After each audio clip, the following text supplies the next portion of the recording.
Guide for Inner Spiritual Work by Rabbi Michael-ben-Pesach, Portnaar. Lesson number 59. About the road and the serpent. And Moses answered and said, But behold, they will not believe me, etc. And the Lord said to him, What is that in thy hand? And he said, A rod. And he said, Cast it on the ground. And it became a serpent. And Moses fled from before it. We must understand there's nothing more than 2 degrees, either kedusha, sanctity, purity, and altruism, the will of the Creator, or sitra achra, the other side, egoism, selfishness. There is no intermediary state. The same road itself becomes a serpent if thrown to the ground. The Shekhinah, the appearance of the Creator, reveals herself always in simple and modest wishes that look irrelevant for a person. In order to understand this, we will proceed with the words of our sages, that He had put His divinity on trees and rocks.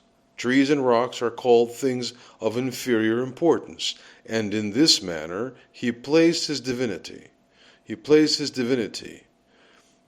This is the meaning of the question, what is that in thy hand?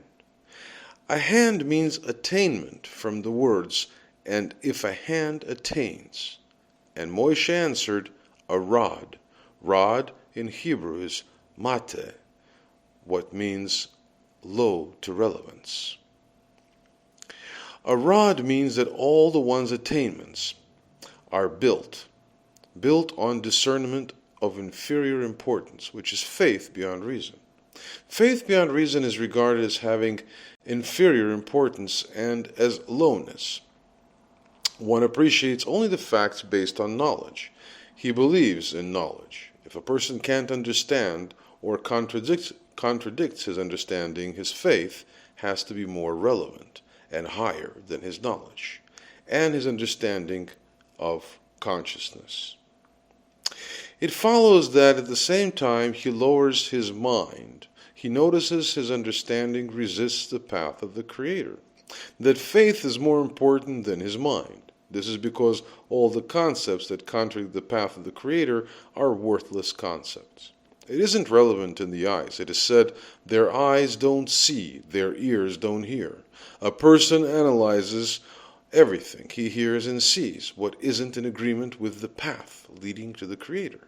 This is named faith beyond reason. A person sees this as lowness and smallness, but before the Creator, belief is very significant.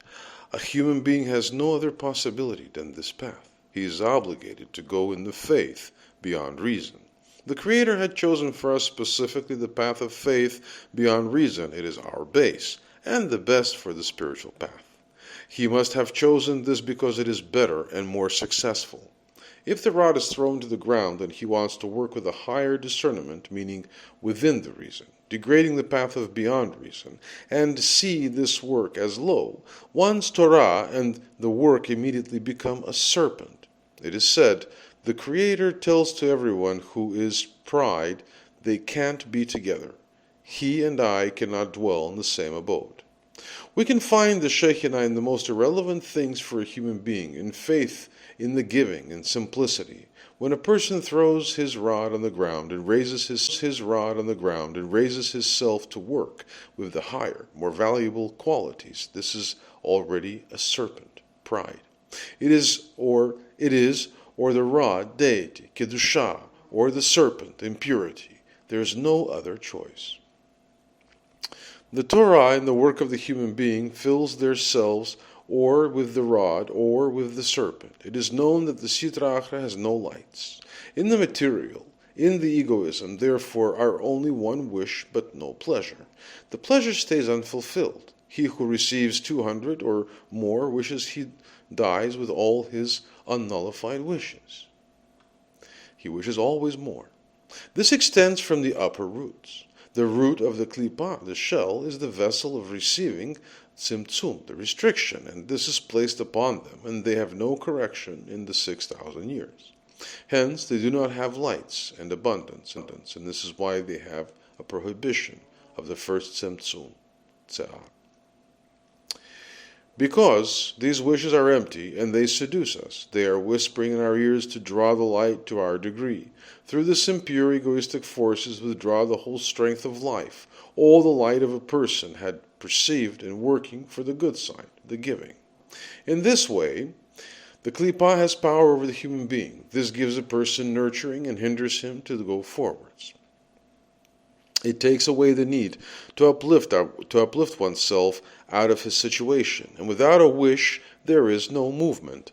When he is in the middle of such a condition, he can't know when he acts or right or wrong. The impure force takes away all the strength to work harder. Now he is within reason. He is working with his intellect, and there is the chance to stay in the slavery of the impure forces forever. For one to attain and remain in the 30, not to remain in 30 in the Sitra Achra, the Creator had made a special correction. When he leaves the condition of the rod, immediately he falls in the condition of the serpent. Now there are no forces that strengthen him. When a person takes again the path of faith, shaflut, the path of unimportant situations, the rod, the failures will bring him to accept the new steps of the faith beyond knowledge. This is the meaning of what Moses had said, "But behold, they will not believe me." It means that they will not want to take upon themselves the path of working in faith beyond reason. In that state, the Creator had asked him, "What is thy hand?" What is that in thy hand? A rod. Cast it on the ground. Immediately it became a serpent. It means that there is no intermediary state. So you have to know there is Kedushah or the Sitra Achra. In turn, it turns out that in any case, because we don't have another choice than to take upon them the discernment of faith beyond reason, called a rod. This rod should be in the hand. The rod should not be thrown. This is the meaning of the verse. The rod of Aaron was budded. It means that all the budding one had in serving the Creator was based specifically on Aaron's rod, meaning he wants to give us a sign to know if we are walking on the path of truth or not. He gives us a sign to know the base of the work, meaning that what base one is working on. If one's base is the rod, it is Kedushah, and if the base is within reason, this is not the way to reach Kedushah. However, in the work itself, meaning in the Torah and in the prayer, there is no distinction between one who serves him and one who does not serve him. This is because it is the opposite there. It is the opposite there. If the base is within reason, meaning the base of knowing and receiving. Please review the written materials for the drawing, Faith and Knowledge, drawing number 5. And we continue. However, when one takes the path of Kedushah, whose base is bestowed in faith, one requires great preparation, so that Kedushah will shine for him.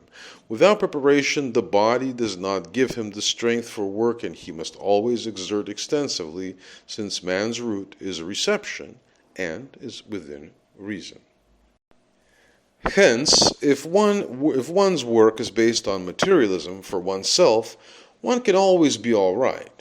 If one's base for the work is on discernment of bestowal and beyond reason, one needs perpetual efforts for not to fall in one's root of reception and to remain within reason.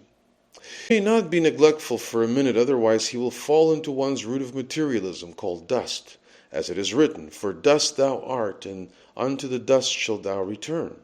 And that was after the sin of the tree of knowledge, Etz Hadat. One examines if one is advancing in Kedushah, or to the contrary, because another god is sterile and does not bear fruit. The Holy Zohar gives us that sign, specifically on the base of faith, called a rod. A rod is one imparted. Be fruitful and multiply in the Torah. This is the meaning of the rod of Aaron, which was budded, as the budding and growing comes specifically through the rod. Therefore, as one rises from one's bed daily and washes oneself to purify one's body from the filth of the body, so one should wash oneself from the filth of the klippah, to check oneself if one's discernment of rod is in completeness. This should be a perpetual examination, and if one is distracted from it, one immediately falls to the authority of the Sitra Achra, called self-reception. One becomes immediately enslaved to them. As it is known, the light makes the vessel. Hence, as much as one works in order to receive, to the extent one needs only a desire to receive for the self, and becomes remote from the matters concerning bestowal. Now we can understand the words of our sages. Be very, very humble. What is that fuss that it says very? This is because one becomes needy of the creatures. By having been honored once, at first one receives the honor not because he wanted to enjoy the honor, but for the reasons such as the glory of the Torah, etc. One is certain of this scrutiny since one knows about him and he has no desire for honor whatsoever. It follows, it is reasonable to think that one is permitted to receive the honor. However, it is still forbidden to receive because the light makes the vessel. Hence, after one has received the honor, one becomes needy of the honor, and one is already in his domination, in his dominion, and it is hard. To break free from that honor. As a result, one acquires one's own reality, and it is now hard to annul before the Creator, since through the honor one has become a separate reality. And in order to obtain dvekut, adhesion, one must annul one's reality completely. Hence, the very is that it is forbidden to receive honor for oneself. And the other, very, is that even when one's intention is not for the self, it is still forbidden to receive.